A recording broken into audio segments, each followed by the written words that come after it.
YouTube channel Smita Sharma journalist पर जुड़ने वाले सभी दर्शकों का स्वागत है। नमस्कार, हम हाजिर हैं एक बार फिर से सफरनामा के साथ, जहां बात करते हैं हम खास शख्सियतों की, उनकी जिंदगी के सफर की, उनके हुनर की। साथ ही सत्य हिंदी के भी जो दर्शक हमारे साथ जुड़ रहे हैं, उनका भी मैं स्वागत करना चाहूंगी। आज के हमारे इस एपिसोड में जो बेहद खास है, क्योंकि इसमें खास मेहमान मौजूद हैं।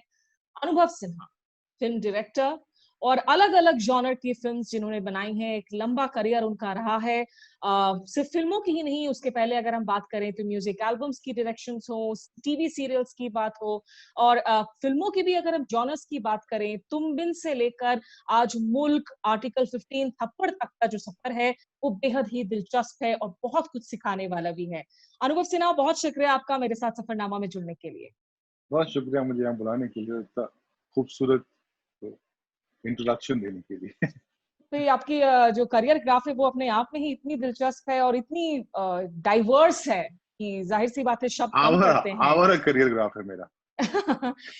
लेकिन ये बताइए कि भाई आपने जो पिछले दिनों बॉलीवुड से रिजाइन कर दिया, तो आपके बहुत सारे क्रिटिक्स को लग रहा है कि आप बिना काम के जो है इस वक्त ट्विटर पर ही वक्त गंवाए जा रहे हैं और हाँ, काम की कमी है, ऐसा वो क्या कहना चाहेंगे आप उन क्रिटिक्स को? काम की कमी तो देश सारे देशों के प्रधानमंत्रियों को, राष्ट्रपतियों को है इस समय। बेचारे कोई कुछ काम ही नहीं कर पा रहा, तो काम की कमी तो है, उसमें तो कोई शक नहीं। हम्म। लेकिन वैसे मतलब अगर दुनिया खुल जाए तो काम की कमी नहीं है।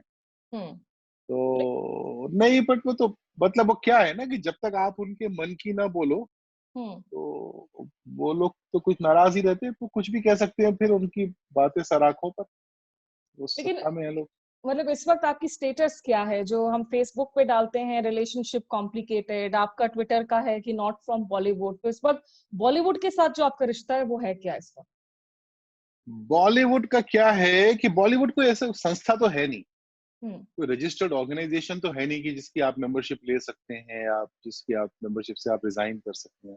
वो अगली भी लाइन लिखी थी मैंने, वो किसी ने ठीक से पढ़ी नहीं। मैंने लिखा था, I hereby resign from Bollywood, hmm. Whatever the F that means. Hmm. तो मेरा ये था कि मैं ऐसा मानता था, मैं डिफेंड करता था। मेरी ये जो ग्रुप है ना, हम लोग जो फिल्में बनाते हैं हम्म। उसको बॉलीवुड बोलते हैं ना। हम्म। तो मैं ऐसा मानता था कि मैं उस टीम का, उस क्लब का, वो जो भी है उसका एक हिस्सा हूँ। हम्म। और उसकी जो गलतियां होती थी उसको डिफेंड करता था, उसकी जो तारीफें होती थी उसको सेलिब्रेट करता था। पर अभी पिछले कुछ महीनों सालों में ऐसा महसूस हुआ कि नहीं, मुझे उसका हिस्सा नहीं बनना रहना। हम्म। और मैं एक फिल्म मेकर हूँ, मैं मेरे को क्या जरूरत है किसी भी कम्युनिटी और क्लब का हिस्सा बनने की। हम्म। मैं इंडिपेंडेंटली अपनी फिल्में बनाता रहूंगा। हम्म। और तो अब मैं उस कम्युनिटी का, उस क्लब का हिस्सा नहीं हूँ। उस बात का कुल ये मतलब है। तो आप अगर आप बॉलीवुड को गाली दे रहे हैं तो आप मुझे गाली नहीं दे रहे हैं। और लेकिन आप वो क्लब बॉलीवुड, एग्जिस्ट करता है या वो क्लब एक इल्यूजन है? ऑफ कोर्स क्लब एग्जिस्ट करता है ना। को किसी हम्म। भी, क्या होता है ना, ये इतनी ज्यादा बातें हो रही हैं हम्म। कि मतलब, और इतनी ज्यादा बेमानी बातें हो रही हैं जिन बातों का कोई अर्थ ही नहीं है। हम्म। एक पैरेलल कोर्ट केस चलता रहता है हर वक्त, एक पैरेलल जजमेंट होता रहता है हर वक्त। कुछ लोग पागल हो गए हैं और उनको टीवी पर आकर बोलने की इजाजत है। हम्म। तो उस सब से मतलब उस सब में जो सेंस है ना, सेम्बलेंस ऑफ सेंस, वो गायब हो गया है। हम्म। किसी भी चाहे मान लीजिए बिस्किट बनाने वाले जितने भी इंडस्ट्रिस्ट हैं, तो पूरे हिंदुस्तान में कुछ 150 लोग बिस्किट बनाते होंगे। हम्म। सिर्फ ग्लूकोज तो बिस्किट नहीं है, सिर्फ गुड डे तो बिस्किट नहीं है, और भी तो बिस्किट हैं दुनिया भर में। आप जाइए गाजीपुर के एक छोटे से कस्बे में एक अलग बिस्किट मिलता है। हम्म। तो बिस्किट फैक्ट्री के भी तो क्लब होते हैं ना, उसके भी मतलब उसके भी 4 ज्यादा ताकतवर लोग होते हैं। फिर 12 वो लोग होते हैं जो उतने ही ताकतवर होने वाले हैं। फिर हम्म। 70 वो लोग होते हैं जो शायद खत्म हो जाएंगे और किसी हम्म। तरह सरवाइव कर रहे होते हैं। फिर 150 वो लोग होते हैं जो आए दिन खत्म हो रहे होते हैं। तो एक पिरामिड होता है ये हम्म। किसी भी बिजनेस में। तो बॉलीवुड भी उन्हीं बिजनेसों की तरह एक बिजनेस है जिसमें किसी भी वक्त पे एक सर्टेन नंबर ऑफ लोग जो होते हैं वो एक पावर टेबल पे होते हैं। कई हम्म। बार 4-6 पावर टेबल्स होती हैं। और उन 4-6 पावर टेबल्स में आपस में कंपटीशन होता है, कभी हेल्थी होता है, कभी unhealthy. It's like any other business. Hmm. तो ऑफ कोर्स वो क्लब है, और क्लब्स हैं, क्यों नहीं है, है और होने भी चाहिए। किसी के और पास उस वीटो है, किसी के पास उसमें वीटो नहीं है। वीटो किसी के पास नहीं है, किसी के पास वीटो नहीं होता। हम्म। किसके पास वीटो हो सकता है, मुझे बताएं आप। हम्म। किस चीज का वीटो किसके पास हो सकता है? असंभव है। ये नहीं, वो जो जो बिजनेस है ज्यादा जो ताकतवर प्रोड्यूसर्स हैं या जो ज्यादा काम दे सकते हैं, जो ज्यादा वीटो अपॉर्चुनिटीज नहीं हो जनरेट सकता, कर सकते लॉबी हैं। हो सकती है, लॉबी हो हम्म। सकती है, वीटो नहीं हो सकता। मतलब अगर आपको अपनी बेटी के साथ फिल्म बनानी है, मान लीजिए उसको हीरोइन लॉन्च करना है, हम्म। और आपके पास पैसे हैं, आपको कोई माइकल लाल वो फिल्म बनाने से रोक ही नहीं सकता। कैसे रोक लेगा? कौन वीटो कर देगा कि आप फिल्म नहीं बनाएंगी? माफ हम्म। कीजिएगा, मैं सॉरी आपकी बेटी को बीच में लाया। मेरे को मेरी बेटी के साथ मान लो फिल्म बनानी है, मैंने हम्म। अपना नाम इसलिए नहीं लिया कि मैं तो हूँ फिल्म मेकर। हम्म। आप फिल्में नहीं बनाती है, कोई भी आदमी है, उसको अपने बच्चे के साथ फिल्म बनानी है, कौन वीटो कर देगा? हम्म। किसकी हिम्मत है वीटो करने की? ये बेकार की बात है। उसमें ये लॉबिंग हो सकती है कि चार लोग उसकी मिलके बुराई करने लगे, चार ताकतवर लोग, हम्म। चार अखबारों में चार खराब खबरें छपवा दें उसके बारे में, ये सब हो सकता है, पर वो हम्म। वीटो नहीं कर सकते। वो वीटो एग्जिस्ट नहीं करता। ठीक है। अनुभव सिन्हा, हमारे कुछ दर्शक जुड़ने लगे हैं। विकास कुमार कह रहे हैं कि आपका एक बहुत रियलिस्टिक अप्रोच है, आप दर्शकों के दिलों से जो है कभी रिजाइन नहीं कर सकते हैं। हाँ, और मेरा वो मंशा भी नहीं है। और इनफैक्ट आप बहुत सारे आगे काम भी कर रहे हैं, उस पर भी हम बात करेंगे। और जब अनुभव सिन्हा साथ हो तो जाहिर सी बात है आज की तारीख में बात सियासत की भी होगी, इस मुल्क के हालात की भी होगी। लेकिन पहले थोड़ा आपके संघर्ष की बात करती हूँ। आपका जो बचपन रहा, आप गौड़ी में, आप उत्तराखंड में रहे, आप वाराणसी गए, वहां पढ़ाई की, अलीगढ़ मुस्लिम यूनिवर्सिटी। और ये वो दिन थे जब सेल्फीज का जमाना नहीं था, मोबाइल फोन्स का इतना पागलपन नहीं हुआ करता था। तो कैमरास के प्रति क्या खिंचाव बचपन में था, कॉलेज में था, या वो बाद में आया? उतना ही था जितना आम बच्चों का होता है। हम्म। मुझे ऐसा कुछ अलग से याद नहीं आता। हम्म। उस जमाने तो फिल्में लगती थी हमारे टाइम में, जब हम छोटे थे। हम्म। तो 35 mm की फिल्म जो लगती थी हमारे पास, जो कैनन का कैमरा था एक घर पे, हम्म। उसमें एक रोल में 36 एक्सपोजर्स होते थे। तो हम्म। 36 में अमूमन आमतौर पे दो तीन खराब हो जाया करते थे, कुछ बिगिनिंग के कुछ एंड के। हम्म। तो 30-32 होते थे, तो उसमें से 4-5 अपने हाथ में लग जाते थे। 4-5 हम क्लिक कर पाते थे, बाकी पिताजी करते थे, बड़ी बहन कर लेती थी। हम्म। लेकिन उसको लेके ऐसा कुछ नहीं था कि नहीं, मैं एक्चुअली मेरे मन के अंदर कहीं रहा होगा जो मुझे मालूम हम्म। नहीं था। लेकिन जब तक कि मैं 1989 24 साल का नहीं हो गया, हम्म। तब तक मुझे जो जीवन में जी रहा था उससे बेचैनी नहीं हुई थी। लेकिन फिल्म देखने का शौक था। मतलब हाँ, हमारे इस टाइम पे, क्योंकि वो दूरदर्शन पर ही फिल्में आया करती थी जो देखते थे, या फेस्टिव ओकेजन्स में होता था कि परिवार एक साथ हो तो 2-3 दिन के लिए वीसीआर किराए पर ले आते थे, और बिना खाए पिए कजन्स बैठकर जो फिल्म देखा करते थे बैक टू बैक उन 3 दिनों के लिए। हाँ, आप तो थोड़ी छोटी हैं मुझसे, तो थोड़ी मतलब काफी छोटी हैं आप मुझसे। हमारी जो पिक्चर देखने की शुरुआत है, जब आपने वो जो पौड़ी गढ़वाल का जिक्र किया, उस जमाने में पौड़ी गढ़वाल था, हम्म। कालागढ़ नाम की एक जगह थी जहाँ पे एक डैम बन रहा था। हम्म। तो वो जो स्पेसिफिक गवर्नमेंट प्रोजेक्ट जहाँ पे उसके लिए कॉलोनी बनाई गई थी कुछ सालों के लिए। हम्म। तो मेरे जीवन के पहले 9 साल वहां पे गुजरे। पिताजी की वहां पोस्टिंग थी। तो वहां पे एक क्लब था, उस क्लब में हर हफ्ते ओपन एयर में एक छोटा स्क्रीन लगता था, उस पर फिल्में आती थी, हम लोग उस पर फिल्म देखते थे। वो मेरी अर्लीस्ट मेमोरी है हम्म। सिनेमा की। तो वो बहुत सारी फिल्में वहां देखी गई हैं। मतलब मुझे एक फिल्म याद है, अनमोल घड़ी, जो black hmm. And white film है, लेकिन वो शायद रीप्ले हुई होगी वहां पे। हम्म। तो वो उतना बड़ा मैं नहीं हूँ, लेकिन हाँ, वो वहाँ, वो जो मेरी अर्लीस्ट मेमोरी वो है, जंजीर है। हम्म। और पहली adult film Chetna B R Ishara साहब की थी। तो वो पहली बार ऐसा हुआ था कि तुम नहीं जा सकते, ओके। माँ बाप जा सकते हैं सिर्फ। तो मुझे बड़ी परेशानी हो गई थी कि ऐसा क्या है इस फिल्म में जो मैं नहीं देख सकता। हम्म। तो I was like 6-7 years of age. Okay.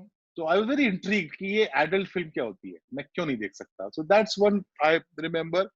And then we moved to Banaras, and I lived in Allahabad for 1 year, then Banaras. फिर वो वीसीआर का दौर आया जिसकी बात आपने की। हम्म। तो वो वीसीआर पहले किराए पे मिला करते थे। जी। तो वीसीआर लाते थे, उसके साथ 3 फिल्मों के कैसेट मिलते थे। हम्म। तो आप कोई सी भी 3 फिल्में चूज कर लेते थे। तो वो रात भर के लिए आता था या दिन भर के लिए, तो वो 12 घंटे के लिए आता था। और उतनी देर में आप वो तीनों फिल्में देखते थे। 105 या 110 रुपए का उसका किराया होता था। जी। ये तब की बात है जब समोसा 15 पैसे का आता था। हाँ। तो हाँ, हमारे घर के सामने एक गोपी हलवाई था, तो 15 पैसे का समोसा आता था, 1 रुपए के 7 समोसे मिलते थे। तो हमने जस्ट 50 पैसे वाले खाए हुए हैं। हाँ, तो just to give you a perspective, 105 रुपए काफी होते थे। हम्म। जब 15 पैसे का समोसा आता हो, तो आप 100 रुपए का वीसीआर किराए पे लाते थे। हम्म। फिर वो करते करते तो उसमें फिल्में देखी गई, आमतौर पे 3 में से एक कैसेट की आधी पिक्चर खराब निकलती थी, हम्म। उसमें लाइनें आने लगती थी। हम्म। तो नॉर्मली 2 पिक्चरें आप ठीक से देख पाते थे 3 में से, और 2 सवा 2 ढाई पिक्चरें होती थी, फिर आप जाके झगड़ा करते थे उससे कि तेरा वो कैसेट खराब था, तो नेक्स्ट टाइम 4 ले लेना। हाँ। उसके बाद फिर वो माँ ने बहुत सारे पैसे बचा के रखे थे पापा से चुरा चुरा के, तो 11-12 हजार रुपए इकट्ठे हुए थे उनके पास। हम्म। तो फिर हमारा पहला वीसीआर घर पे खरीदा गया, 10,500 ओके। का आता था, हम्म। नेशनल का। ओके। तो वो है फिल्में। और फिर दूरदर्शन तो 82 में आया, हाँ। एशियन गेम्स के साथ। एक्चुअली थोड़ा पहले आ गया था, कलर टीवी शायद 82 में आया था। 82, हाँ, कलर। तो उसके बाद फिर वो चित्रार वित्रार का सिलसिला है। हम्म। और पिताजी बड़े शौकीन थे फिल्में देखने के, दिखाने के। घर में म्यूजिक बहुत बजता था, हम्म। तो म्यूजिक का शौक बचपन से था। हम्म। तो हम लोग, मुझे जहां तक याद पड़ता है, हफ्ते में, साल में, महीने में 2 फिल्में तो देखी जाती थी राइट। थिएटर में जाके। हम्म। तो 10th के बाद तो अकेले जाना भी अलाउड हो गया था। 10th के पहले माँ बाप के साथ जाते थे, फिर मैं और मेरी बड़ी बहन जाते थे। हम्म। तो फिल्मों का शौक बहुत था, म्यूजिक का शौक बहुत था, लेकिन हमारे घर में राज कपूर के बारे में बात होती थी, डायरेक्टर के बारे में। राज कपूर हम्म। एक्टर नहीं, ओके। पिताजी राज कपूर तो डायरेक्टर के बारे में बात करते थे।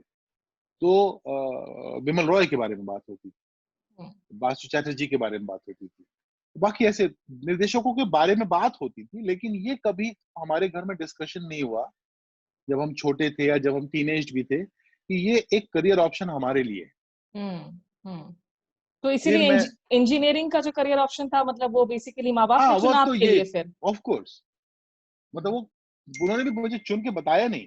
हम्म। वो ये था कि मतलब ऑब्वियस था कि या तो इंजीनियर बनेंगे, अगर हम अच्छे बेटे हैं तो इंजीनियर डॉक्टर में से एक कुछ बन जाएंगे। हम्म। तो खून से डर लगता था, इसलिए अपन इंजीनियर बन गए। तो इंजीनियरिंग की जब 1 साल नौकरी की ना, तो समझ में आया कि ये अपना काम नहीं है, इस पे अपने को मजा नहीं आ रहा है। हम्म। तब मैं दिल्ली में था, हम्म। फरीदाबाद में था पहले, फिर दिल्ली में था। हम्म। तो फिर वो जॉब छोड़ा, तब मैं उस वक्त 23 साल का था, हम्म। 23.5 साल का। हम्म। तब जॉब छोड़ा और फिर 1 साल भटका, ढूंढा कि क्या करना है। हम्म। और तब रियलाइज हुआ कि फिल्में बनानी है।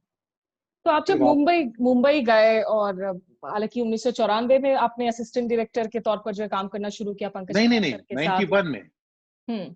91 मार्च में। ओके। मतलब ये जो आज की तारीख में जो डिबेट चलता है ना कि बॉलीवुड का आउटसाइडर कौन है, बॉलीवुड में फिट कौन करता है, आपको कितनी स्ट्रगल करनी पड़ी फिट इन करने में शुरुआती रूप में? मतलब एटीट्यूड किस तरह का होता था, कि कितना मुश्किल दौर से जो है आप गुजरे, या किस तरीके से जो है एक फर्म, एक टू फाइंड योर फीट जिसे कहते हैं, उसमें आपको क्या चुनौतियां रही? वो इनसाइड आउटसाइड अब बेकार की बात है, वो बकवास बात। मतलब इस शहर में शत्रुघ्न सिन्हा नाम का एक आदमी, जो बिहार से आया था, कब आया था, ब्लैक एंड व्हाइट की फिल्में बनती थी उस समय, वो आदमी उस समय स्टार बना था। इस हम्म। शहर में डायरेक्टर्स, राइटर्स, लिरिसिस्ट छोटे छोटे गांवों से आके बने हैं। नौशाद साहब कहाँ से आए हैं? लखनऊ से आए हैं। वो कौन से इनसाइडर थे? जब नौशाद साहब रिटायर हुए तो भगवान थे इस देश, इस इंडस्ट्री के। हम्म।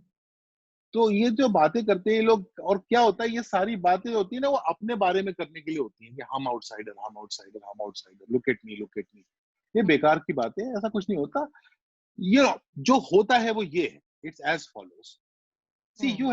you have to understand that some people were born here in Bandra, in Worli, in Malabar Hills, in Cuff Parade. They were born here. Hmm. It's not their fault. Like it is not Shatrughan Sinha's fault that he was born in Bihar. Hmm. It's not their fault that they were born in Bandra or Malabar Hills. Hmm. It's not their fault that they were born in Chembur, hmm. where Raj Kapoor made films, where Prithviraj Kapoor made films. So those people were born here. They have been here for the long. Even they were outsiders first, no? They came here. They made movies. They made their own place. उन्होंने अपनी जगह बनाई, अपना मुकाम बनाया, फिल्में बनाई. वो लोग थोड़े ज्यादा बम्बई के हैं. हम जब आते हैं तो हमको तो पहले मोहल्ले ही पता करने होते हैं कि अंधेरी ईस्ट में और अंधेरी वेस्ट में क्या फर्क है.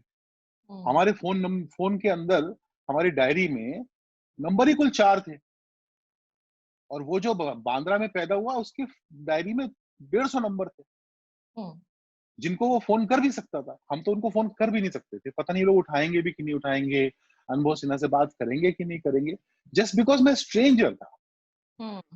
फिर वो लोग, आप उनसे मिलते हैं और फिर वो या तो आपको पसंद करते हैं या उनको एक आपको से मिलके एक अट्रैक्शन होता है या नहीं होता है. मुझे याद है मैं जेपी दत्ता साहब के पास गया था. जेपी दत्ता साहब बहुत बड़े डायरेक्टर तब भी थे, अब भी है, हमेशा रहेंगे. और उनके बारे में बहुत मशहूर था कि वो बहुत एरोगेंट आदमी है, वो डांट देते हैं, बदतमीजी कर देते हैं. वो मिथ होती है हमारी इंडस्ट्री में. हमारी इंडस्ट्री में क्या, हमारी यूनिवर्सिटी में भी मिथ होती थी अलग अलग टीचर्स के बारे में. तो मैं उनको मिलने गया था, तो आई रिमेम्बर मैं खड़ा हुआ था, उन्होंने मुझे बिठाया भी नहीं, और पर बहुत तमीज से, बहुत अच्छे से बात की. बहुत देर तक मुझसे कुछ सवाल पूछते रहे. I remember he kept looking deep into my eyes and I could see he was liking talking to me. तो काफी देर मुझसे बात की. वो तो इनसाइडर थे. उनकी पत्नी भी एक बहुत बड़ी फिल्म स्टार थी. जेपी दत्ता साहब इतनी बड़ी बड़ी फिल्में बनाते थे. बट उन्होंने मुझसे कहा ठीक है तू आजा. बस समा वो फिल्म बनी नहीं, पोस्टपोन हो गई थी, कुछ ऐसा हो गया था. मैं I never assisted him. But this is one of my earliest meetings. मैं भट्ट साहब को मिलने गया. भट्ट साहब was at the top of his game. He is always been at the top of his game, but वो तो कुछ ज्यादा ही. उस समय दिन में 3 पिक्चरें शूट करते थे वो. और मैं उनसे स्ट्रगल कर रहा था, तो मैं जाता था उनके सेट पे खड़ा रहता था. बीच में एक आध बार घूमते फिरते मेरे पीठ पे हाथ मार देते थे. कैसा तू, क्या ठीक है. किसी एक दोस्त ने मिलवा दिया था, मेरे वीरेंद्र सक्सेना एक्टर, मेरे दोस्त, उन्होंने मिलवा दिया था. तो चलते फिरते कभी चाय पूछ लेता था कोई, बिकॉज लोगों ने देखा कि महेश भट्ट इसकी पीठ पे हाथ मारते हैं, तो लोग चाय पूछ लेते थे. अच्छा, हम छोटे शहर से आए थे, हमारा थोड़ा ईगो प्रॉब्लम था कि हम यहाँ काम नहीं कर रहे तो हम यहाँ की चाय भी नहीं पियेंगे. तो हम चाय भी नहीं पीते थे वहां. हम वहां से जो आसपास कोई चाय की दुकान मिल जाती थी तो चाय पी के आ जाते थे. अच्छा. वहां का हम वो थोड़ा सा छोटे शहर का खामखा का ईगो होता है. खामखा का, अब लगता है खामखा का ईगो होता है. कुछ सेल्फ रिस्पेक्ट वाला होगा शायद. वो self respect border line ego हो जाता है. हाँ. तो मुझसे तो सब लोग बहुत तमीज से मिले. और कुछ लोगों को कभी कभी ऐसा होता है मिलके, जैसे मैं भी बहुत सब, जैसे मैं इनसाइडर हूँ, कुछ लोग मुझे मिलते हैं, मैं उनसे बहुत तमीज से मिलता हूँ. कुछ लोगों को शायद मैं नहीं मिलता हूँ तमीज से. मुझे कुछ लोग फेसबुक पे गालियां देते हैं कि आपसे मिलना ही इम्पॉसिबल है. तो हाँ, होगा यार, उनका उनका तजुर्बा रॉन्ग नहीं हो सकता, सही तजुर्बा है उनका. तो मुझसे भी ऐसा हुआ होगा. तो ये जो सारी डिबेट है ना, मेरे ख्याल से ये डिबेट हेलो की है. हर इंसान का एक हेलो होता है. तो सामने वाला उस हेलो को या तो पसंद करता है या नहीं करता है. लेकिन पसंद करता है, हाँ सॉरी बताइए. पसंद करता है तो अपने साथ बिठा लेता है. नहीं पसंद करता है तो बोलता है कि यार परसों मिलते हैं, फिर वो परसों कभी नहीं आता. नहीं, लेकिन ये जो सामने वाला पसंद करता है उसके पीछे क्या ये फैक्टर्स काम नहीं करते हैं? क्या आप कह रहे हैं, क्योंकि ये जो पूरा का पूरा डिबेट चला है, और मैं पढ़ रही थी ट्विटर पे आपके सुधीर मिश्रा के जो नेपोटिज्म को लेकर आप लोगों का एक ऑल्टरनेट व्यू है कि भाई आपकी अगर कोई गॉडफादर नहीं है इंडस्ट्री में, या आप अगर कोई स्टार किड नहीं है, तो आपके लिए संघर्ष कहीं मल्टीप्लाई कर जाता है, कहीं ज्यादा हो जाता है. तो ये क्या एग्जिस्ट करता नहीं है? ये सारे एक एक कंस्ट्रक्ट्स हैं जो लोगों ने अपने आप में बना रखे हैं. देखिए, थोड़ा सा समझना पड़ेगा इस बिजनेस को. ये जो बिजनेस है ना, ये कंपनियां होती है, कंपनियों के नाम होते हैं, बड़े बड़े नाम होते हैं, जो आम दर्शक तक को वो नाम पता होते हैं कंपनियों के. कंपनी, दर्शक को गॉडफ्रे फिलिप्स का नाम नहीं पता होता, और गॉडफ्रे फिलिप्स क्या क्या बनाती है उनको नहीं पता होता. उनको ये पता होता है कि धर्मा क्या क्या फिल्म बनाती है, या यशराज क्या क्या फिल्म बनाती है. ये समहाउ ऑडियंस का इन्वॉल्वमेंट लेवल है, कंज्यूमर का इन्वॉल्वमेंट लेवल है. बट इन बड़ी बड़ी कंपनियों में भी जो डिसीजन मेकिंग होती है ना, वो एक इंडिविजुअल करता है. हमारा बिजनेस इंडिविजुअल ड्रिवन बिजनेस है, हमारा बिजनेस कॉर्पोरेट रन बिजनेस नहीं है। हम्म, ये जितनी भी बड़ी कंपनियों की आप बात करेंगे ना, जितने बड़े प्रोडक्शन हाउसेज हैं, वहां पे एक इंसान फैसला करता है। और मुझे आपको नाम बताने की जरूरत नहीं है, मैं कंपनी का नाम लूंगा, आप फटाफट आप नाम बताएंगे कि यहाँ पे ये डिसीजन मेकर है, यहाँ पे ये डिसीजन। चूंकि सारे डिसीजन इंसान पे बेस्ड होते हैं, उस इंसान के पास दो आंखें, दो कान, एक नाक, एक दिमाग, दो हाथ, दो पैर, 7 घंटे की नींद, 2 घंटे का खाना, काम करने का वक्त 11 घंटे, 12 घंटे, 15 घंटे, 16 घंटे।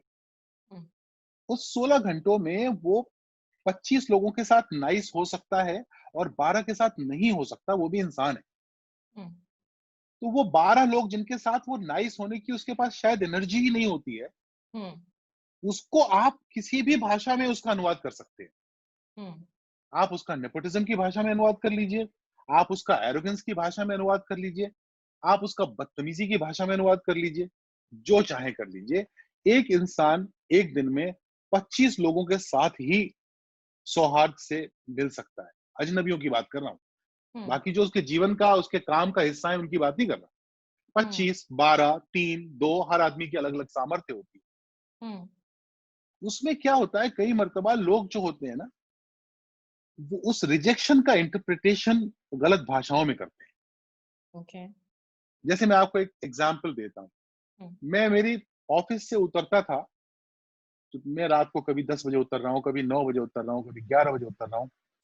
तो कई मर्तबा ऐसा हुआ कि वो 2 लड़के, 3 लड़के नीचे वेट कर रहे हैं। हम्म, 3 एक साथ खड़े हैं, एक अकेला खड़ा है, 2 उधर खड़े हैं। They will come, they will touch your feet and they've been waiting for you for 4 hours, 3 hours, 5 घंटे से वेट कर रहे हैं, 4 घंटे कि आप उतरेंगे। वो तो ये सोच के आए थे कि 6, 7, 8 बजे चले जाएंगे, आप 11 बजे जा रहे हैं। अब आपके पास दो रास्ते हैं, आप अपनी गाड़ी में बैठे और आप चले गए। हम्म, आपने उनको वो स्पेस ही अलाउ नहीं किया कि वो आके आपके पैर भी छू सकें, आपसे बात भी कर सकें। दूसरा रास्ता ये है कि आप उन सबको 2-2, 3-3 मिनट का वक्त दें। हम्म, ये किस पर डिपेंड करता है कि आप क्या करेंगे? दो चीजों पर। एक ये कि आप कौन हैं, आप कैसे शख्स हैं, आप कैसे हम्म, इंसान हैं, आप उन लोगों के दर्द को समझ रहे हैं क्या जो खड़े हुए हैं। दूसरा ये कि आप वो इंसान होने के बावजूद भी आपकी मानसिक हालत क्या है। Hmm, have you just had a very bad day? Are you very tired? Hmm, are you slightly feverish? या कल सुबह 4 बजे आपकी कोई उठ के निकलना है, आपको पूना जाना है एक लोकेशन देखने, क्या? ये सारी चीजें कोई कैलकुलेट नहीं करता। हम्म, उनको ये लगता है कि बस ये आदमी निकला, गाड़ी में बैठा और चला गया। उनको नहीं पता 103 फीवर है उस समय। हम्म, ये भी हो सकता है कि वो बदतमीज है। हम्म, मैं कोशिश करता हूँ कि जो नीचे खड़ा हुआ मिल जाए उससे मिल लो, उसको डांटता हूँ कि मत करो, खड़े हो, ऑफिस में जाओ।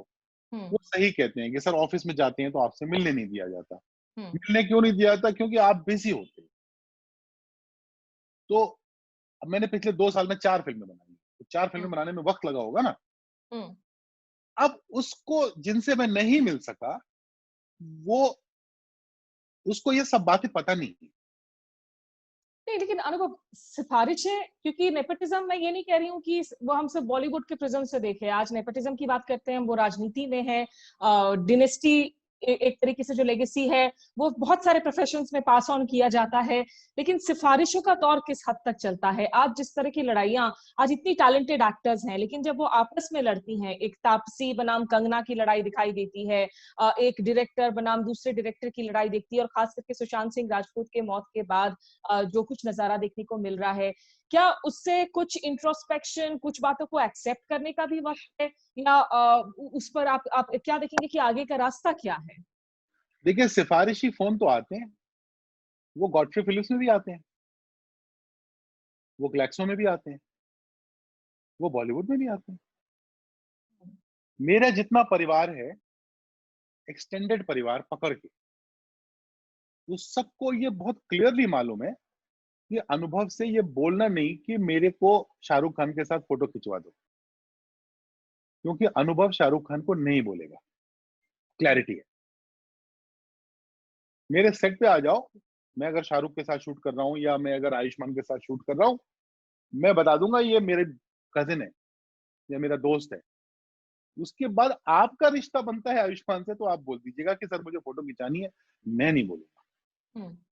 तो सिफारिश जो हमारा बिजनेस है ना स्मिता, हम्म। उसमें मैंने जैसा पहले बताया इंडिविजुअल डिसीजंस होते हैं और पैसा भी इंडिविजुअल होता है।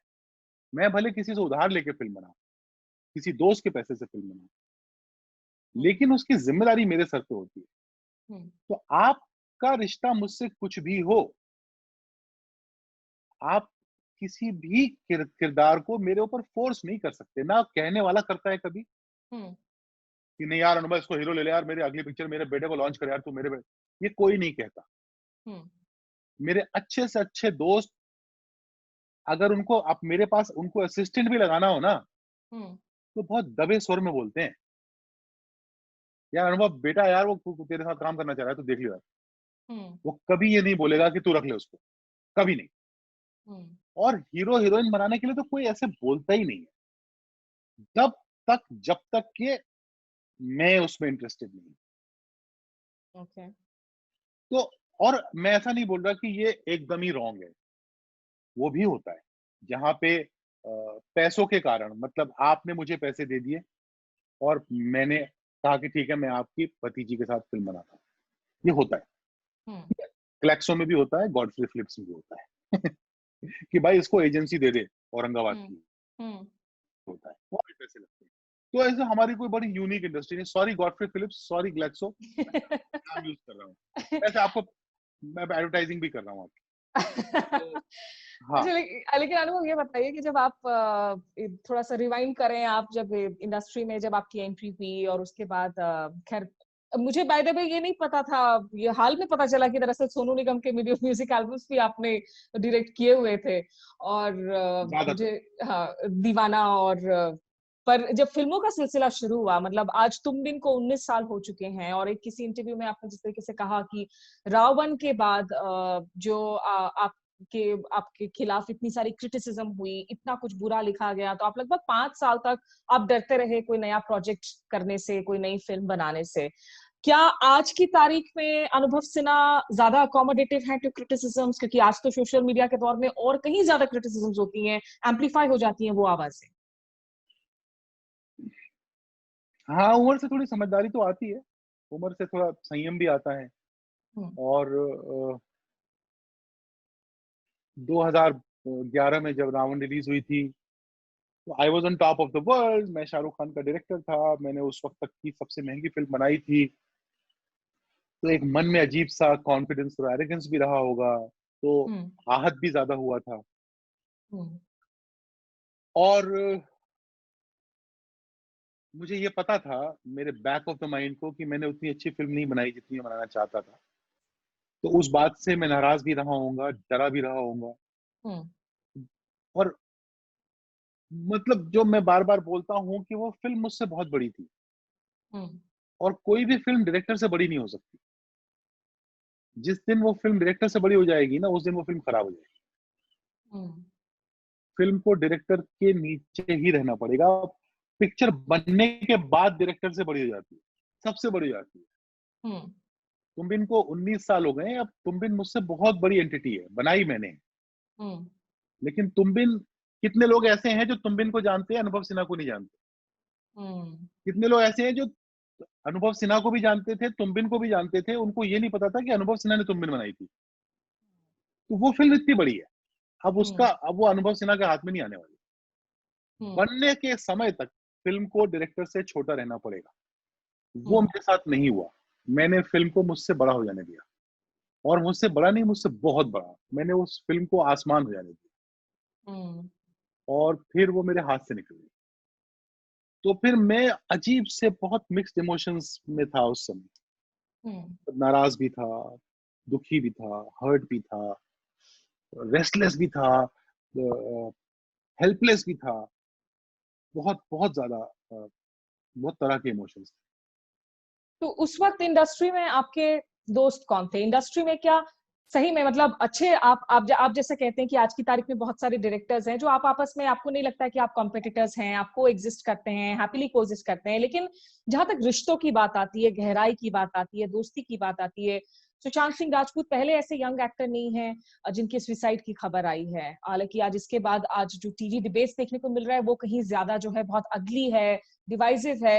लेकिन जब आप रेस्टलेस थे, आप लो थे, इंडस्ट्री में सपोर्ट क्या है मेंटल हेल्थ सिस्टम के लिए, एक दूसरे को रीच आउट करने के लिए? नहीं है अनफॉर्चुनेटली, और वो होना चाहिए, क्योंकि हम जिस तरह से मैंने बताया, इंडस्ट्री जो बड़ी बड़ी प्रोडक्शन कंपनियां हैं वो इंडिविजुअल्स चलाते हैं, वैसे ही बहुत ज्यादातर इंडस्ट्री के स्टेक होल्डर्स जो है ना इंडिविजुअल्स हैं। तो उनके हाईज भी बहुत डिस्टर्बिंग होते हैं और उनके लोज भी बहुत डिस्टर्बिंग होते हैं। तो आप कहाँ से आए हैं, आपकी जमीन पर पकड़ कितनी मजबूत है, मतलब इंडस्ट्री, मैंने बहुत लोगों को ऐसे आसमान पहुंच के और जमीन पर फटाक करके गिरते हुए मेरे सामने सामने देखा है, बहुत सारे दोस्तों को। और ऐसे भी बहुत दोस्त देखे हैं जो ऊपर निकले तो फिर अपनी पकड़ के ही बाहर हो गए। तो डिपेंड करता है आप कौन है, आप कहाँ से आए हैं, आपकी जमीन पे खड़े कितने स्ट्रांगली हैं, वरना आप ऊंचाई और नीचाई दोनों में पागल हो सकते हैं। और उस वक्त बहुत जरूरी होता है कि आपके चारों तरफ कुछ ऐसे दोस्त हों जो आपका हाथ थामे और आपको समझाएं, आपको बताएं कि देख तू उड़ रहा है। मैं जब बंबई आया था नया नया, तो एक बड़ा इंटरेस्टिंग किसी ने मुझे बोला था कि इस शहर में सक्सेसफुल होना बहुत आसान है, लेकिन सक्सेस को पचाना बड़ा मुश्किल है। तो ज्यादातर लोगों से फेलियर पच जाता है, सक्सेस नहीं पचती। तो उसका कोई क्या होता है ना, going seeking psychiatric help, seeking help on your mental health, वो वो ईगो का इशू भी होता है इंसान के लिए। तो हम लोग नहीं करते, हम खुद ही एक्नॉलेज नहीं करते कि मेंटल हेल्थ का प्रॉब्लम, मैं ज्यादा डिप्रेस हो रहा हूँ या मैं ज्यादा पागल हो रहा हूँ अपनी सक्सेस से, इसको कैसे कंट्रोल किया जाए। Then it is left to your friends and your family, and अगर उनकी नजर आपके ऊपर से हटी तो आप तकलीफ में आ सकते हैं। तो ये मेरे ख्याल से घूम फिर के जिम्मेदारी दोस्तों की है ज्यादा, उसके बाद परिवार की है, कि वो आपस में एक दूसरे पर नजर रखें कि भाई क्या चल रहा है इसका। कभी कभी क्या होता है, एक आदमी बहुत इरिटेटिंग हो गया आजकल, चिड़चिड़ चिड़चिड़ करता रहता है, तो आप उसको छोड़ देते हैं, यार उसके साथ कौन मिले, आप दिन भर तो चिड़चिड़ करता है। बट आपकी जिम्मेदारी है कि आप समझें कि वो क्यों चिड़चिड़ कर रहा है, वो पहले तो नहीं करता था, उसका ब्लड प्रेशर बढ़ गया है क्या, या उसकी जो 2 फिल्में नहीं चली उसकी वजह से परेशान है, whatever. It is the responsibility of your close ones to watch out for each other. इसका कोई इंस्टीट्यूशनल सोल्यूशन मेरे ख्याल से नहीं है। लेकिन क्या कुछ एक विलिंग अप्रोच इस वक्त आपको देखने को मिल रहा है लोगों के अंदर? क्योंकि ये बात भी जानी हुई है कि जब लोग लाइमलाइट पे होते हैं, एक हाई पे होते हैं, वो लाइमलाइट से हटने का एक अपना ट्रॉमा होता है, उसकी अपनी चुनौतियां होती हैं, ड्रग अब्यूज, अल्कोहल अब्यूज, ये सारी बातें जो हैं इंडस्ट्री से जोड़कर देखी जाती हैं। आज की तारीख में जब ये सारे डिबेट्स हो रहे हैं मेंटल हेल्थ को लेकर, क्या आपको लगता है कि कोई विलिंगनेस नजर आ रहा है कि कुछ चीजों को बदला जाए, और खास करके रिश्तों को असली कैसे बनाएं, सिर्फ दिखावा नहीं, सिर्फ सरफेस पे नहीं, असली रिश्तों की ओर कैसे वर्क करें? ये बड़ा अच्छा हुआ आपने ड्रग अब्यूज का नाम लिया। हम लोग इंडस्ट्री और ड्रग अब्यूज ऐसे बात करते हैं जैसे कि मेक्सिको से कोकेन आता है सिर्फ और सिर्फ फिल्म इंडस्ट्री के लिए, बाकी तो पूरे हिंदुस्तान में कोई कोकेन लेता नहीं, कोई चरस पीता नहीं, कोई गांजा पीता नहीं। ऐसा है क्या? नहीं, ऐसा नहीं है, लेकिन ये है तो कि जब फिर आप सेलिब्रिटी होते हैं, पब्लिक लाइफ में होते नहीं हैं, नहीं, तो उसमें एक सेलिब्रिटी बहुत इन्फ्लुएंसर का जो है आपका, उसकी भूमिका वो बढ़ जाती है। नहीं नहीं भाई, वो आपको क्या पता कौन ड्रग लेता है कौन लेता है, आप तो पूरी एक इंडस्ट्री को लेबल कर देते हैं ना, वो ड्रग्स का बड़ा चक्कर है। हम्म पता नहीं किस किस इंडस्ट्री में ड्रग का चक्कर होगा, उसके बारे में बात कीजिए। तो ये इररिस्पॉन्सिबल जर्नलिज्म तो खैर अब बहुत कम बचा है, but irresponsible TV software creation है, हम्म जिस पर थोड़ी नजर रखी जानी चाहिए। हम्म हाँ, जाहिर है जब आदमी, क्या होता है जब आप इतने बड़े इंसान हो जाते हैं कि आप घर से बाहर नहीं निकल सकते, आप हम्म निकलते हैं आपको लोग पहचान के आपकी मॉबिंग करने लगते हैं, या आप इतने बड़े डायरेक्टर हो जाते हैं कि लोग आपसे दिन भर ऐसे बात करते हैं स्मिता, जैसे कि आप जो बोल रहे हैं ना वो शाश्वत सत्य है। हर बात, हम्म अंधेरा हो गया, हाँ बहुत अंधेरा है आज, हर आदमी बताता है उनको, और वो आपकी चापलूसी नहीं कर रहे होते, कुछ लोग कर भी रहे होते हैं, हम्म उनको ऐसा लगता है कि इसको मुझसे ज्यादा पता है। हम्म इसकी फिल्में चल रही हैं। तो मैं अभी स्टार की बात नहीं कर रहा, मूवी स्टार की बात नहीं कर रहा, मैं सपोज कीजिए एक डायरेक्टर की बात कर रहा हूँ, उसकी 2-3 फिल्में पिछले 5 हिट फिल्में बनाई हैं। तो अगर वो बोलता है ना कि ये बहुत अच्छा है, इसको बिल्डिंग को उड़ा देना चाहिए, तो हम्म, सबको लगता है हाँ उड़ा ही देना चाहिए होगा, मतलब गलत सही गलत कैसे बोल सकता है यार। Hmm, then slowly you start believing कि मुझे सब आता है, मुझे सब पता है, हम्म, जो कि होता नहीं है सच। राज कपूर की भी फिल्म फ्लॉप हो जाती है, हम्म, और फिर आप उससे डील कैसे करते हैं? और फिर वही लोग जो आपको बता रहे थे कि हाँ अंधेरे को अंधेरा कह रहे थे और हम्म, रोशनी को रोशनी कह रहे थे, वो लोग अभी किसी और से अंधेरे को अंधेरा कह रहे होते हैं, हम्म, हम्म, तो आप अकेले हो जाते हैं।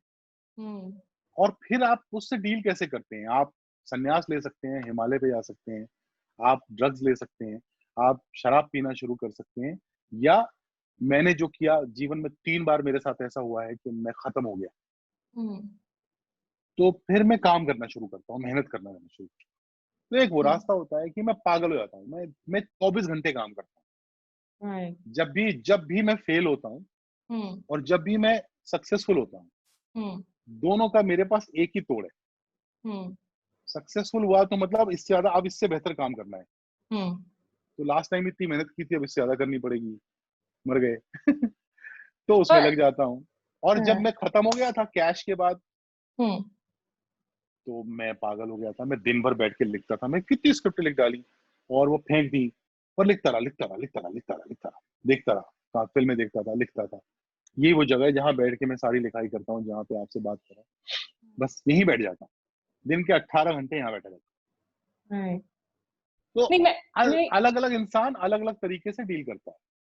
और हालांकि आप ये बात सही कह रहे हैं, मैं भी एक्सेप्ट करूंगी एज ए जर्नलिस्ट। मतलब मैं तो खैर बॉलीवुड कवर भी नहीं करती हूँ मैं, हाँ, मैं बड़ा इंट्रीग मतलब हो गया था कि आप कि कैसे बात कर रही हैं। वो लेबल्स जो हैं हम लगा देते हैं एक जेनेरिक तौर पर, और वो नेताओं के साथ भी होता है, वो अभिनेताओं के साथ भी होता है, और नेता ये लोग जन कोकेन लेते हैं कि नहीं? नेता लोग ड्रग्स करते हैं कि नहीं? कुछ हैं जो लेते हैं, है जनरलाइज तो ना? आप नहीं कर सकते हैं, लेकिन कुछ जरूर तो है जो आप लेते हैं। इंडस्ट्री को क्यों जनरलाइज कर देते हो आप लोग? मुझे लगता है क्योंकि उसमें, क्योंकि वो जो अट्रैक्शन फैक्टर है ना, वो अब एक नहीं, शो आजकल के तो नेता भी इतने ग्लैमरस हैं, रेंज रोवर्स चलाते हैं और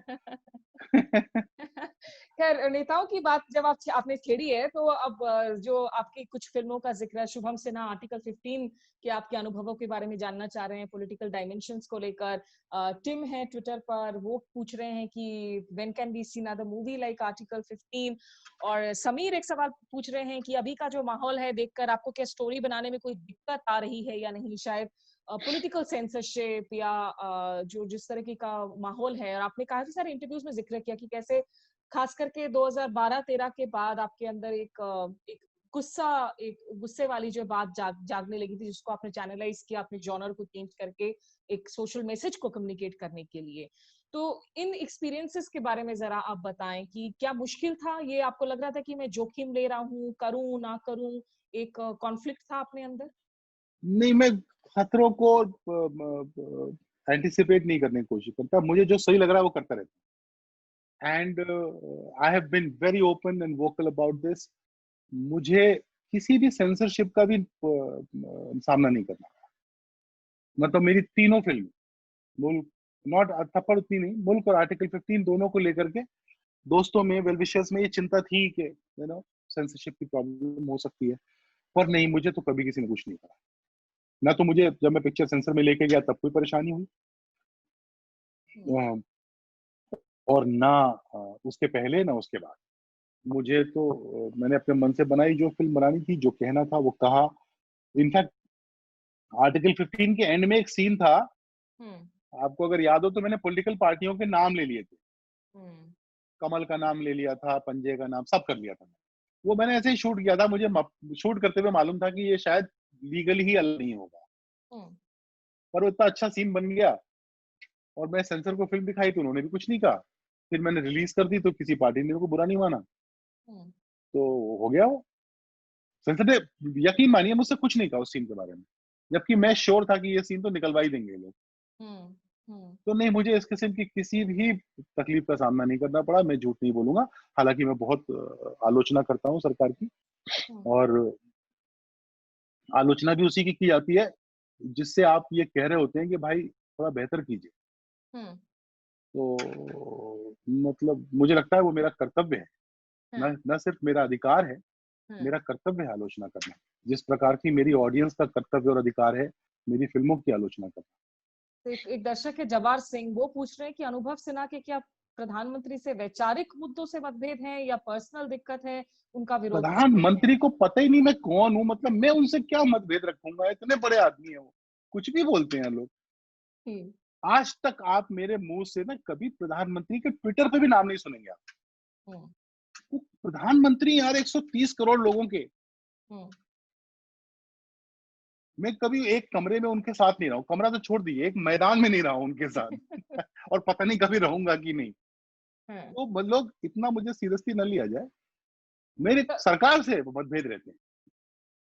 और मुझे लगता है कि जैसा हम जर्नलिस्ट को जो हम सवाल पूछते हैं, हम लोगों को लेबल कर दिया जाता है कि भाई आप एंटी नेशनल हैं, आप सवाल क्यों पूछ रही हैं, और हम समझाने की कोशिश करते हैं कि भाई एज अ वॉचडॉग ये हमारी प्राइमरी रिस्पॉन्सिबिलिटी है, कि ये कोई पर्सनल एजेंडा नहीं है। सवाल पूछना, जो लोग ऑन पोजिशंस ऑफ पावर हैं उनकी अकाउंटेबिलिटी तय करना ही हमारी प्राइमरी रिस्पॉन्सिबिलिटी है। तो ये जो लेबलिंग का दौर चल पड़ा है, अस वर्सेस देम, यू, ये जो पॉलिटिकल आइडियोलॉजीज हैं, और ये आइडियोलॉजिकल डिवाइड्स अगर आपको आपके एक्टर्स में नजर आते हैं, आपके कॉलीग्स के अंदर नजर आते हैं, क्या काम करना मुश्किल हो जाता है एज अ कोहेसिव यूनिट? नहीं नहीं, हम लोग के शूटिंग वूटिंग पे तो एक्चुअली सबसे ज्यादा जो वॉर लाइक सिचुएशन होती है वो शूटिंग पर होती है। तो वहां पर ये सब बातें डिस्कस करने का वक्त ही नहीं होता। वहाँ अच्छी बातें हो रही होती हैं और हर आदमी खुशी से, स्पेशली मेरा तो ये वो रहता है कि शूटिंग करने में आनंद आना चाहिए। हम्म। तो जहां तक लेबलिंग का सवाल है, मतलब आप और मैं शायद एक ही बोट में, मैं लोगों को एक ही जवाब देता हूँ कि मैं तो मेरी माँ को क्रिटिसाइज करता था। हम्म। 1980 में मेरे घर में मुसलमानों का बर्तन अलग होता था हम्म। और मेरे पापा के बेस्ट फ्रेंड थे अशरफ अंकल। और अशरफ अंकल घर पे आते थे, वो अलग बर्तन में खाना मिलता था, उनको दिखता था उनको कांच की प्लेट खाना मिल रहा है और हम स्टील में खा रहे हैं। हम्म। उनको भी कोई परेशानी नहीं थी इस बात से, हम साथ बैठ के खाते थे, लेकिन अशरफ अंकल का बर्तन अलग था। तो मैंने माँ से एक दिन झगड़ा किया, मैं 15 साल का था उस समय। हम्म। मैंने कहा माता जी ये नहीं चलेगा, या तो ये बोल दो कि ये गली घटिया आदमी है तो ये हमारे घर नहीं आएंगे, ये पापा के बेस्ट फ्रेंड भी होंगे हम्म। और हम इनको खाना भी अलग बर्तन में खिलाएंगे, तो ये तो नहीं चलेगा। हम्म। तो माँ ने भी सोचा हाँ यार बात तो सही कह रहा है। हम्म। तो उनका बर्तन चेंज हो गया, फिर वो अगले दिन से हमारे यहाँ स्टील की थाली में खाने लग गए। तो अगर मैंने मेरी माँ का विरोध किया, माँ वो लाई मुझे इस दुनिया में, हम्म। तो मैं सरकार का विरोध क्यों नहीं करूंगा? हम्म। उसको तो मैं लाया इस दुनिया में। हम्म। राइट। तो अब जी। तो मैं, मतलब मुझे लगता है कि मैं देशद्रोही कैसे हो गया? हम्म। मैं कह रहा हूं ना इसको ठीक करो, ये रॉन्ग है, even if you disagree with me. Hmm. मैं कह रहा हूँ ये रॉन्ग है, इसको ठीक करो, बस। और क्या, मेरी कोई हम्म। व्यक्तिगत जाति लड़ाई तो मैं तो किसी, जितने लोगों को मैं आपको जैसे बताया सरकार की आलोचना करता हूँ, हम्म। उसमें से किसी को मैं जाति तौर पे तो जानता नहीं। हम्म। मतलब मेरे प्रधानमंत्री को जीवन में शायद कभी मिलूंगा नहीं मैं, मिल सकूंगा नहीं मैं। हम्म। मतलब जितने भी लोग सरकार में आज की तारीख में मंत्री हैं उनसे कभी कहाँ मेरा मिलना होगा, हम्म। बड़े लोग हैं वो। पर सरकार एक जो यूनिट होती है हम्म। उसकी आलोचना मैं कर सकता हूँ, वो मैं करता हूँ। हम्म। या कोई बहुत ही बेवकूफी की बात कर देता है तो उसकी व्यक्तिगत आलोचना कर देता हूँ। हम्म। पर उसके लिए आपको बेवकूफी की बात करनी पड़ेगी, फिर मैं अकेला गुनहगार नहीं हूँ। पर आप भड़क भी जाते हैं बहुत ट्रोल्स पर, और आजकल खास करके जब भाषा के स्तर की डिबेट चलती है, मुझे आमतौर पर, क्योंकि मैं लोगों से जब कहती हूँ कि भाई आप अपशब्दों का इस्तेमाल ना करें या गाली गलौज का इस्तेमाल ना करें, लोगों का आरोप होता है कि देखिए आप लोगों के दोस्त जब अंग्रेजी में शब्दों का इस्तेमाल करते हैं तो वो बड़ा कूल नजर आता है आप लोगों को, तब दिक्कत नहीं होती है, नहीं तो आप लोग हमें जो है भाषा के बारे में बात कर रहे होते हैं। देखिए मेरा क्या है, मेरा बेटा 2001 में पैदा हुआ था हम्म। और जब वो 8 8 साल का होने लगा तो कई बार मैंने नोटिस किया, मैं गाड़ी में जा रहा हूँ और मेरे मुंह से गाली निकल गई उसके सामने। हम्म।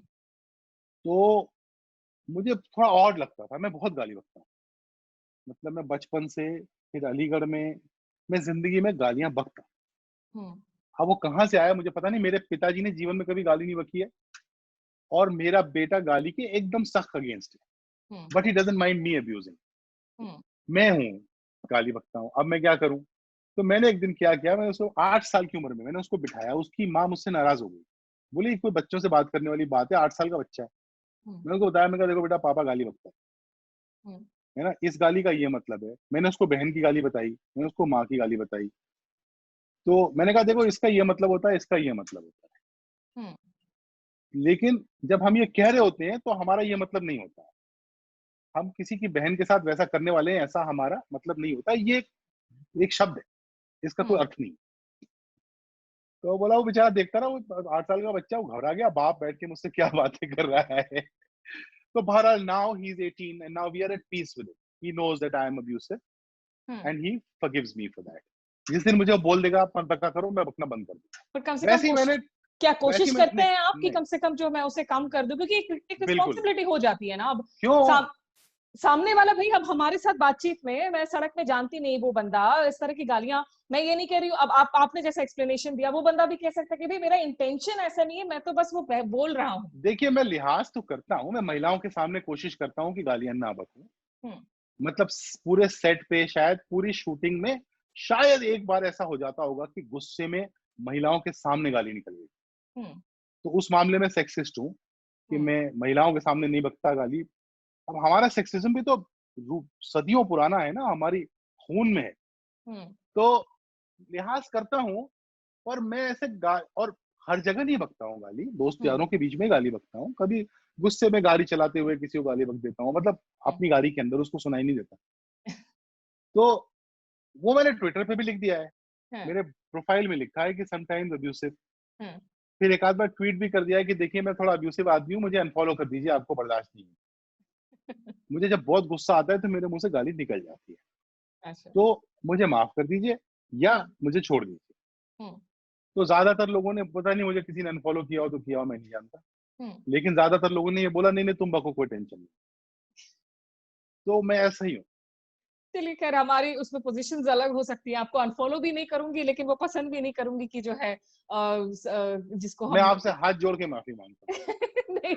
अच्छा हूँ, चलिए, आपसे और उन आपने सब देखिए से जिन्हें मेरी मेरे साथ गाली तो बुरी आपने लगती कोई है। अब्यूजिव वर्ड को इस्तेमाल किया भी नहीं है, लेकिन हाँ, मुझे लगता है कि जब लोग आपको देखते हैं as a role model, as an icon, तो थोड़ी जो है जाहिर सी बात है फिर कुछ मेरी एक्सपेक्टेशंस बढ़ मेरी जाती हैं। समझदारी में मेरी समझदारी में गाली बकना कोई बुरी बात अच्छा। नहीं।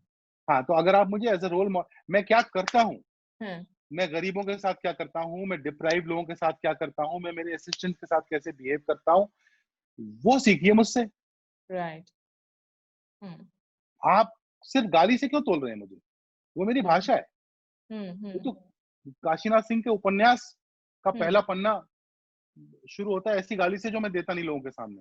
हम्म तो मतलब उससे उसी से मत तोल लीजिए मुझे। हम्म नहीं, वो तो खैर किया भी नहीं जा रहा है, लेकिन नहीं, अनुभव मैं ये आपकी बात नहीं कर रहा हूँ, मैं लोगों की बात कर रहा हूँ। उनको ऐसा लगता है कि हाँ अब अगर हाँ। मैंने किधर एफ वर्ड इस्तेमाल कर दिया एक ट्वीट में तो हम्म मैं घटिया आदमी हो गया। नहीं, वो मैंने क्यों इस्तेमाल किया वो देखो, हम्म और इस बात को अप्रिशिएट करो कि मैं तुमसे छुपा नहीं रहा हूँ। हम्म हो सकता है मैं मेरे मन में गाली बक रहा हूँ लेकिन सामने बहुत शालीन भाषा में बात कर रहा हूँ। तो तुमको एक बात की क्लैरिटी है कि जो तुम्हें मिल रहा है ना ट्विटर पे, मैं एग्जैक्टली वही हूँ। ओके, मैं तो कुछ चल आप और मैं और पहन के नहीं आ रहा हूँ। लेकिन अनुभव ये बताइए कि जब आपने जिस जिस गुस्से का आपने जिक्र किया अपने पास्ट इंटरव्यूज में, जिसके बाद हमने आर्टिकल 15 देखने को मिली, मुल्क देखने को मिला, पिछले कुछ दिनों में लगातार जो हालात हैं, आप अलीगढ़ मुस्लिम यूनिवर्सिटी गए थे, आज ऐसे कई कैंपसेस हैं, एएनयू हैं, जेएनयू हैं, जिन्हें पूरी की तरह ड्यूमनाइज कर दिया गया है, जिन पर हर तरह के लेबल्स लगा दिए गए हैं। इन हालातों का रिफ्लेक्शन भी देखने को मिलेगा आने वाले दिनों में आपके काम पर? हाँ, मतलब मैं डिस्टर्ब बहुत हूँ इस बात से, तो वो घूम फिर के आ ही जाएगा मेरी किसी न किसी फिल्म में। Hmm I am COVID. Very very very affected by what you just said. Hmm मतलब ये बहुत ब्राइट यूनिवर्सिटीज हैं, आप हम्म जिन 3 यूनिवर्सिटीज का आपने नाम लिया है ना, हम्म तो बहुत ब्राइट यूनिवर्सिटीज हैं। हम्म और चाहे वो एएमयू हो, मैं ऐसा इसलिए नहीं बोलता क्योंकि मैं वहां से पढ़ा हूँ, मैं जामिया से तो नहीं पढ़ा हूँ, मैं जेएनयू से भी नहीं पढ़ा हूँ, लेकिन ये तीनों यूनिवर्सिटीज बहुत ब्राइट यूनिवर्सिटीज हैं। इनके बच्चों को परिंदों की तरह आसमान में उड़ने की जितनी सहूलियत दी जा सके वो दी जानी चाहिए। ये देश को आगे लेके जाएंगे, समाज को आगे लेके जाएंगे। ये बच्चे बहुत ब्राइट बच्चे हैं। हम्म। पर आपको डायलॉग का कोई स्कोप नजर आता है आज की तारीख में, जहां इंडिया में लिबरल होना एक डर्टी वर्ड के तौर पर पेंट किया जाता है, सेक्युलर होना एक डर्टी वर्ड के तौर पर पेंट किया जाता है?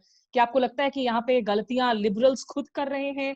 दिक्कत क्या है? डायलॉग कैसे खो पाएगा? हाँ, मतलब लिबरलिज्म और सेकुलरिज्म के भी नुआंसेस बहुत फ्लॉड हैं। तो इसमें कोई शक नहीं है भाई, there must be a reason no why this kind of polarisation was possible. Hmm. Because secularism के नुआंसेस में गड़बड़ रही होगी। हम्म। ये बहुत थिन लाइनें हैं, बहुत नुआंस चीजें हैं सेकुलरिज्म और अपीजमेंट। हम्म। अब वो अपीजमेंट मेजोरिटी का, माइनॉरिटी का, ये बहुत बहुत नुआंस चीजें हैं। तो उनके नुआंसेस पे काम करने की जरूरत है, चाहे वो लिबरलिज्म हो चाहे सेकुलरिज्म। हम्म। लिबरल्स जिस हिसाब से दुनिया को एक यूटोपिया या एक परफेक्शन के लाइट में देखना पसंद करते हैं, वैसी दुनिया होती नहीं है। हम्म। इतिहास में नहीं हुई आज तक वैसी दुनिया कि एक आदमी, मतलब गांधी भी फ्लॉट था। हम्म। गांधी के भी बहुत सारे मुद्दों पर बातचीत की जा सकती है, हम्म। बाबा साहब के बहुत सारे मुद्दों पर बातचीत की जा सकती है। तो फिर अचानक मोदी ही क्यों फ्लॉलेस हो, या अचानक राहुल गांधी ही क्यों फ्लॉलेस हो? हम्म। तो लिबरल्स को भी ये समझना पड़ेगा कि ये ये विचारधाराएं भी बहुत नुआंस्ड होनी पड़ेंगी। हम्म। आप ऐसा नहीं कर सकते कि मैं लिबरल हूं, मेरे को तो कुछ बात ही समझ नहीं आती, हम्म। या मैं सेकुलर हूं। सेकुलर होने के लिए आपको दोनों तीनों चारों पक्ष समझने पड़ेंगे, उनके नुआंसेस समझने पड़ेंगे, हम्म। और आपको वाकई सेकुलर होना पड़ेगा। हम्म। तो जो आपने हाल में एक ट्वीट देख रही थी मैं, जिसमें वो था ना कि शेड्स ऑफ सैफरन, कि सब में है जी कुछ जी शेड्स, जी। कौन कहाँ खड़ा है, ये देखने वाली बात है। ऐसे में आज की तारीख में जो एक कॉमन लाइन है, हम कहते हैं, खास करके लिबरल्स की सुनने को मिलती है, the idea of India has changed. India has changed. 5 अगस्त को जब भूमि पूजन होता है, हम एक प्रधानमंत्री को देखते हैं, एक पूरे रिलीजियस कार्यक्रम में जो है वो वहां पार्टिसिपेट कर रहे होते हैं। आज इंडिया की, मेजोरिटेरियन इंडिया की बात की जा रही है। आप आपको क्यों लगता है सरप्राइज इंडिया हैज हैं? चेंज्ड? आप क्यों सरप्राइज हैं? उन्होंने बोला था वो ऐसा करेंगे। हम्म। उस पॉलिटिकल पार्टी ने ये बोला था कि वो ऐसा करेगी, और उसने ऐसा किया। तो आप क्यों सरप्राइज हैं? आप क्यों ऐसे जॉ ड्रॉप हैं आपके? क्या प्रॉब्लम है आप? They said it's a part of their manifesto. They won several elections because of that manifesto. You don't like it? Find a new language, create a new language, create a new grammar. But they're doing what they said. और जहां तक आप देश का सवाल है, मैं आपको एक छोटा सा किस्सा सुनाता हूँ। मॉरिशस गया था शूट करने, तो एक लोकेशन ढूंढनी थी जहां पे सीरियल में पहली बार, सीहॉक्स नाम का एक सीरियल मैंने बनाया था, बहुत पॉपुलर जहां भी पे रही थी वो। पहली बार मॉरिशस दिखेगा। और मैंने इतना खूबसूरत पानी मेरी लाइफ में कभी देखा नहीं था। तो मैं वो जब लोकेशन देखने गया तो एक स्पॉट चूज करके आया, मतलब गॉर्जियस। जिस दिन वहां शूट करने गए, पूरी यूनिट पहुंची, उस दिन बादल आ गए, तो वो पानी मटमैला दिख रहा था, और मतलब कुछ अट्रैक्टिव ही नहीं था। वो जगह ही अट्रैक्टिव नहीं थी। तो पूरी यूनिट मुझे ऐसे देख रही थी घूर के कि सिन्हा साहब, आप ये लोकेशन ढूंढ के गए थे जहां पे आप खूबसूरत मॉरिशस दिखाएंगे? बट 2 घंटे हम बैठे, सूरज निकला, वही पहाड़ा हो गया, नीला हो गया, वही जगह खूबसूरत हो गई। तो उस दौर में ये सोच लेना कि क्या समंदर का कैरेक्टर चेंज हो गया? नहीं, बादल है, बादल छटेंगे, सूरज आएगा, पानी नीला है, बहुत खूबसूरत नीला पानी है। तो समाज को इतनी क्या है, समाज भी उन लोगों से बना है जो बेचारे बड़े डिप्राइव्ड हैं। वो बेचारे दाल रोटी में इतने परेशान रहते हैं कि उनको कॉन्स्टिट्यूशन के न्यूआंसेस और वो सब बातें तक तो पहुंचे ही नहीं आज तक। तो वो तो अपनी दाल रोटी ढूंढ रहे हैं, उनको लग रहा है कि शायद बस अभी आने वाले अच्छे दिन, बस ये राइट टर्न मारा 2020 से, तो यहाँ से शुरू होंगे अच्छे दिन। क्या पता आ जाए, क्या पता ना आए, उनका चॉइस है, उनका उनका परसेप्शन है, उनका ऑब्जर्वेशन है। बट इससे आप देश का जो कैरेक्टर है, देश का जो फाइबर है ना, उसको आप नहीं तोल सकते। इस देश का, ये दुनिया का सबसे विलक्षण देश है, दुनिया का, और हजारों सालों से। तो अगर 2, 5, 10 साल के कोई ऐसे दौर आ गए कि पानी नीला नहीं दिख रहा, तो चिंता न करें, नीला ही है पानी। राइट। तो मैं ये उम्मीद, मैं इस मामले, और हो सकता है मैं ओवर ऑप्टिमिस्टिक हूँ, but I would rather be over optimistic than a little under optimistic.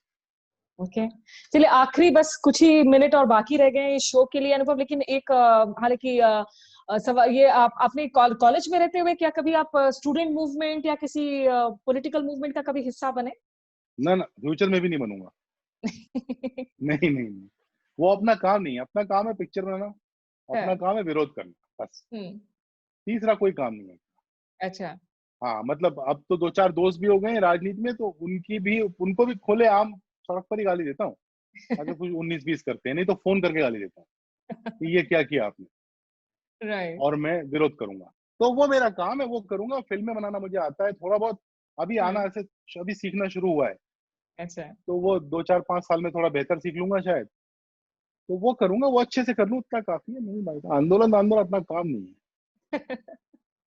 अच्छा, जयदीप पांडे हमारे दर्शक पूछ रहे हैं कि can we expect any web series from you around more such issues, political issues? आप जो कोविड पर इस वक्त जो एंथोलॉजी बना रहे हैं, जी हाँ। कोविड की उसमें शूटिंग को लेकर आपकी इस वक्त चिंताएं क्या हैं? क्योंकि वैक्सीन, मुझे नहीं लगता कि अगले साल के पहले तक जो है वैक्सीन आने वाली है, तो उसमें how does it change you as a director, आपकी मोड, आपकी टेक्निक?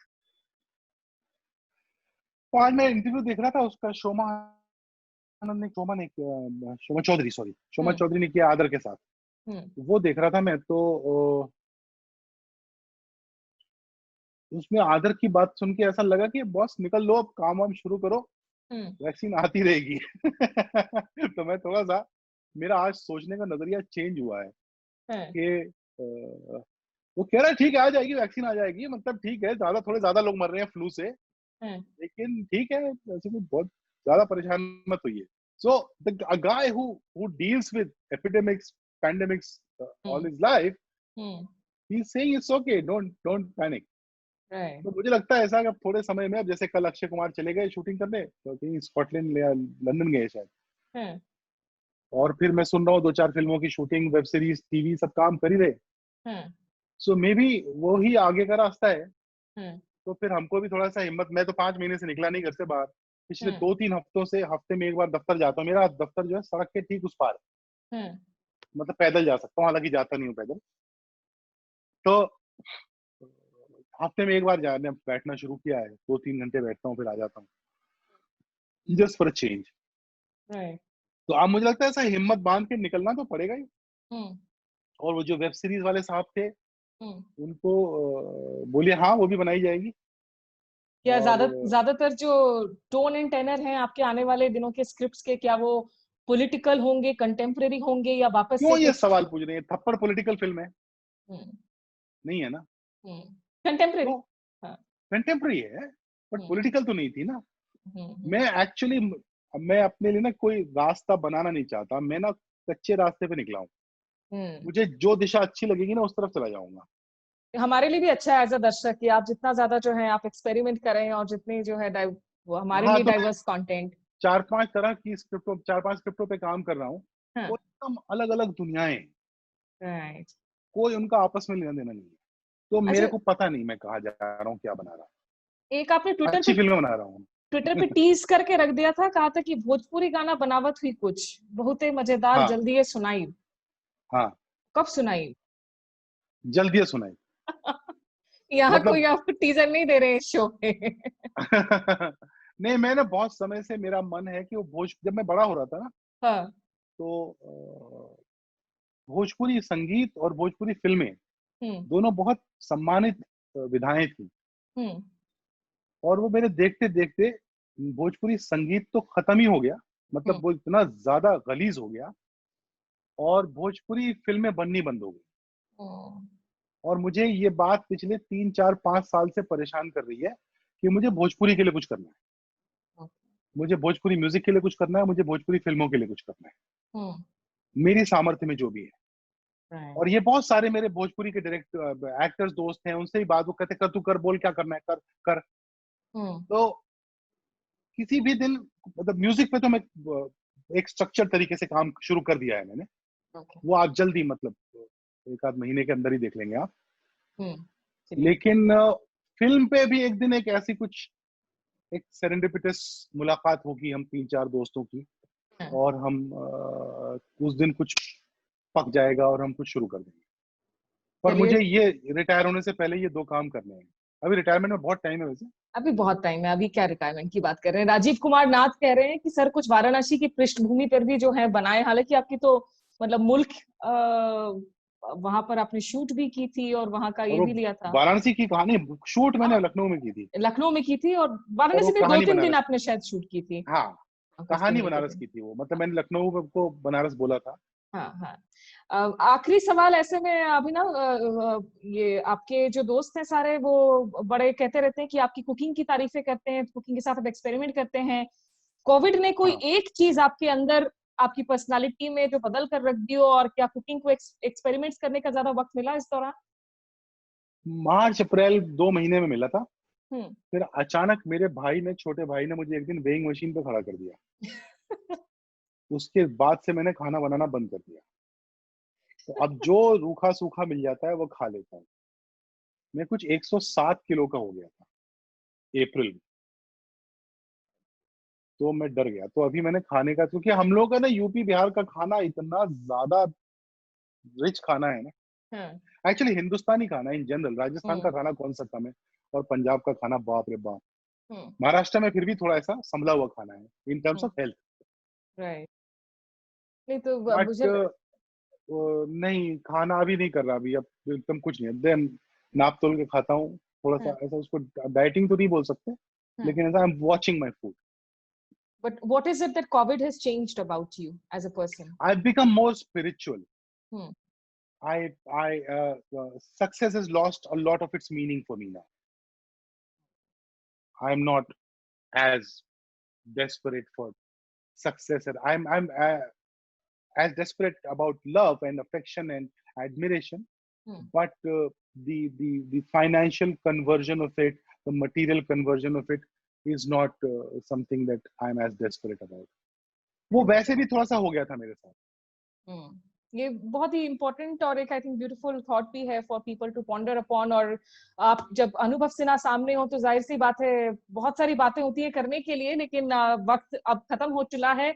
और इनफैक्ट सिर्फ लास्ट कमेंट्स ले लेती हूँ। राजीव कुमार नाथ कह रहे हैं कि सर बनारस से ही है, मैं खुद उसी स्कूल पे पढ़ा हूँ जहाँ सर ने पढ़ाई की है, क्वींस कॉलेज में। और जयदीप पांडे कहते हैं सर अभी तो पार्टी शुरू हुई है, अभी उसका क्या स्टेटस है? जल्दी आ रही है, जल्दी आ रही है। तो एनीवेज जो दर्शक हमारे साथ जुड़े, सत्य हिंदी के भी जो दर्शक हमारे साथ जुड़े, आपका शुक्रिया। अनुभव सिन्हा, ऑलवेज अ प्लेजर। आपकी फिल्मों का आगे भी हमें इंतजार रहेगा, आपकी वर्क्स का इंतजार रहेगा, और आपसे बातचीत करके जो हमेशा बहुत कुछ सीखने को भी मिलता है। Thank you. सत्य हिंदी के और वीडियोस को देखने के लिए हमारे YouTube चैनल को सब्सक्राइब करें और सीधे नोटिफिकेशन पाने के लिए बेल आइकन दबाएं।